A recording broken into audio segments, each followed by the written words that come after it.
Assalamualaikum warahmatullahi wabarakatuh. Anak-anakku kelas 5 MI Muhammadiyah Karanganyar, cerdas, kreatif, soleh. Bagaimana kabarnya hari ini? Semoga anak-anak dalam keadaan sehat dan tetap semangat belajar dari rumah.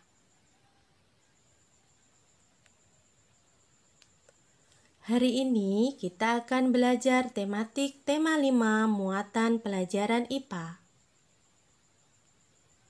Materi pembelajaran kita kali ini adalah rantai makanan. Aliran energi dan siklus nutrien dalam rantai makanan. Apakah rantai makanan itu, anak-anak? Ya, rantai makanan diartikan sebagai proses di mana makhluk hidup saling makan-memakan untuk mempertahankan kelangsungan hidupnya. Rantai makanan adalah urutan atau tingkatan dari proses perpindahan energi antar organisme. Komponen rantai makanan. 1. Produsen. Makhluk hidup yang mampu membuat makanannya sendiri, yaitu tumbuhan dan fitoplankton. 2. Konsumen. Makhluk hidup yang mendapatkan makanan dari makhluk hidup lainnya. Konsumen dibagi menjadi 3, yaitu konsumen primer, konsumen pemakan tumbuhan, contoh rusa, kelinci, belalang. Konsumen sekunder, yaitu konsumen pemakan hewan lain atau karnivora, contoh katak, ular, tikus, dan ayam. Konsumen puncak, yaitu makhluk hidup yang menduduki peringkat tertinggi dalam rantai makanan, karena makhluk hidup tersebut tidak ada pemangsanya. 3. Pengurai atau dekomposer, yaitu pengurai dan dekomposer dalam rantai makanan ini adalah jamur dan bakteri, di mana jamur dan bakteri menguraikan sisa-sisa makhluk hidup yang sudah mati. Setelah makhluk hidup atau konsumen puncak tersebut mati, maka akan terurai di tanah. Uraian dari sisa makanan atau hewan tersebut akan menjadi komponen penyusun tanah yang membuat tanah menjadi subur. Hingga akhirnya tanaman subur dan rantai makanan terus berjalan. Perhatikan contoh rantai makanan berikut. Rantai makanan di ekosistem sawah. Padi dimakan tikus, tikus dimakan ular, ular dimakan burung gagak. Setelah burung gagak mati, maka akan diuraikan oleh bakteri dan jamur yang berguna untuk kesuburan tanah sehingga bermanfaat untuk tumbuhan padi. Padi berperan sebagai produsen. Tikus berperan sebagai konsumen tingkat 1. Ular berperan sebagai konsumen tingkat 2 dan burung gagak berperan sebagai konsumen puncak atau konsumen tingkat 3.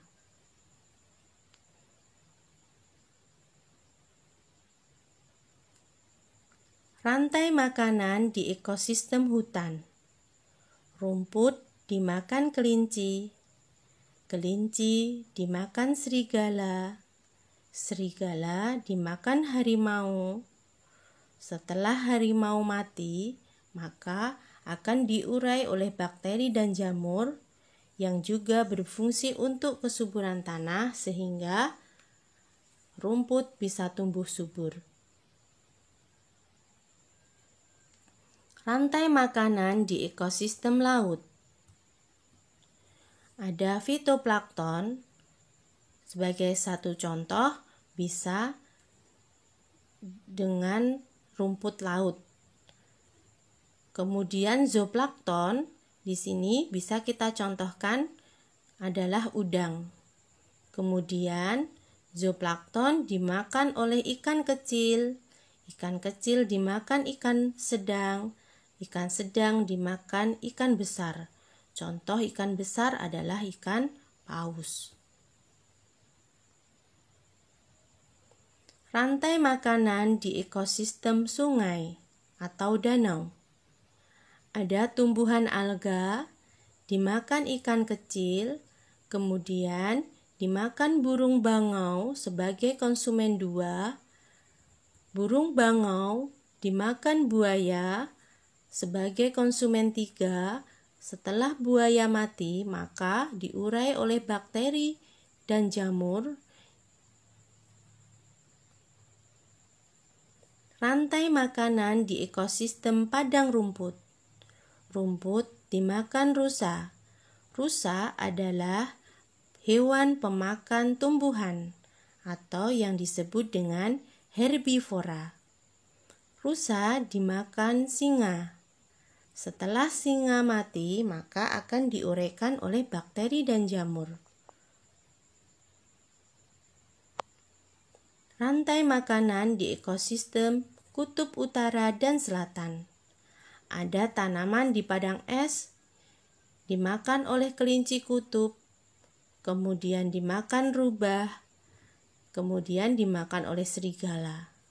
Dan serigala mati, maka akan diuraikan oleh bakteri dan jamur. Aliran energi dan siklus nutrien dalam rantai makanan.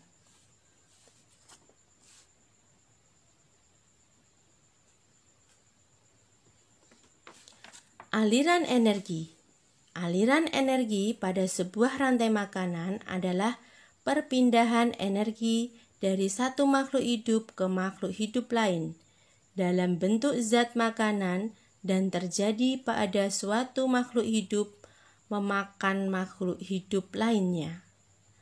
Aliran energi ini dimulai dari tanaman yang bersifat autotrof atau tanaman yang mampu menghasilkan makanan sendiri sebagai sumber energi dengan bantuan dari sinar matahari.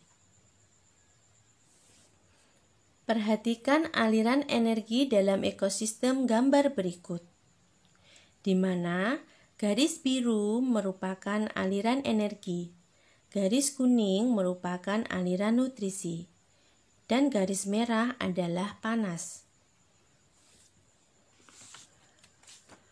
Energi berasal dari matahari yang diubah dari organisme autotrof atau tanaman yang mampu membuat makanan sendiri menjadi energi kimia yang disimpan di batang, daun, dan buah. Pada saat proses makan dan dimakan, makhluk hidup mendapatkan energi untuk kelangsungan hidupnya. Energi tersebut akan berpindah dari makhluk hidup satu ke makhluk hidup lainnya. Namun, ada sebagian energi yang dilepas ke lingkungan jika makhluk hidup itu mati. Maka, pengurai akan melepaskan energi panas ke lingkungan. Pada saat produsen dan konsumen mati, maka akan diurai menjadi nutrien dalam tanah. Nutrien tersebut kembali digunakan produsen untuk pertumbuhannya, sehingga rantai makanan terus berjalan.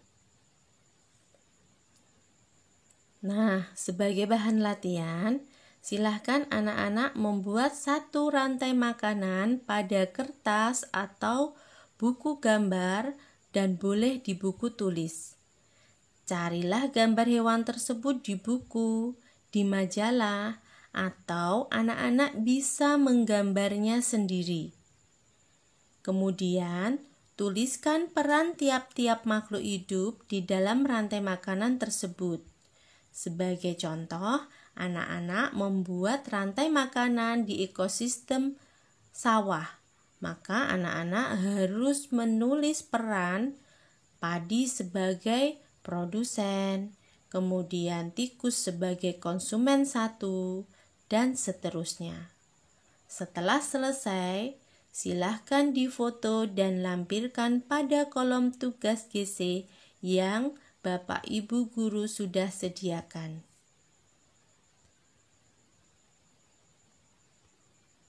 Terima kasih anak-anak atas perhatiannya. Selamat belajar. Wassalamualaikum warahmatullahi wabarakatuh.